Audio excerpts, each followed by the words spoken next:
Where does the rain go? And what happens to the rainwater on its way down the drain? Questions answered on the streets of Natick Center's busiest downtown intersection, on murals created by artist McCue. I'm trying to raise some awareness and spark some curiosity in the public, in the local community about what is stormwater, where does it go once it hits the storm drains, and how does it affect our local environment and our ecosystems. Rain, recently heavier than usual and falling more often, creating challenges, among them flooding. Underpasses like this section of Route 9 with Route 27 overhead. Part of this road was closed this morning. Less visible but potentially hazardous when rainfall becomes polluted stormwater runoff and drains into your basement or into Dug Pond on Lake Cochituate, where it can cause pollution problems, as third graders at Lilja Elementary School in Natick learned this year.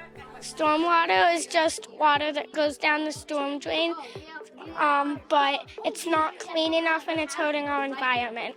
Stormwater is basically rainwater, but dirtier and more gross, and it hurts our environment. The big deal with stormwater is that there's too much stormwater that goes into the storm drains, and that causes much more flooding.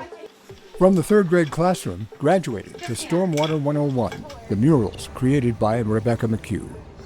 The biggest thing that I wanted to portray is a visualization of the path of where stormwater goes once it enters our storm drains. Utilizing designs of pipes and of flowing water, I knew that that would be a good visualization of that concept. And I wanted a lot of bold colors, a lot of bold lettering, and kind of like a cartoon style to make it interesting to all ages and especially to kids.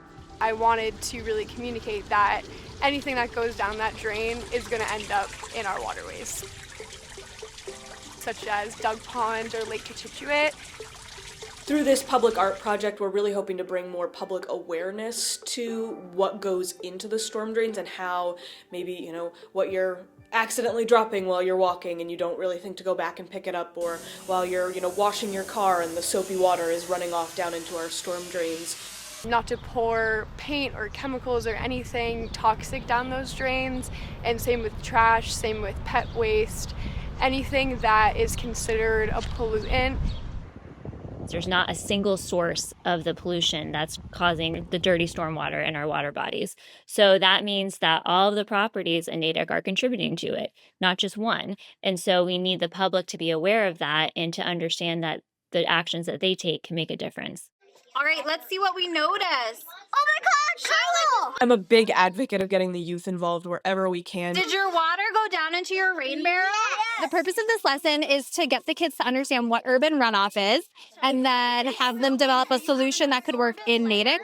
By getting these concepts introduced at a younger age, they're going to be more aware of those issues as they get to voting ages, and be able to participate in these dialogues in a really informed way. Sounds like a good reason to do this. Thank you. Strangers on the street have walked by and thanked me for doing the art and for painting and for being out there.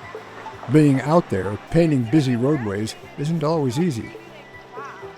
It's been really hot out there in the noon sun and a lot of cars driving by, a lot of activity, a lot of motorcycles.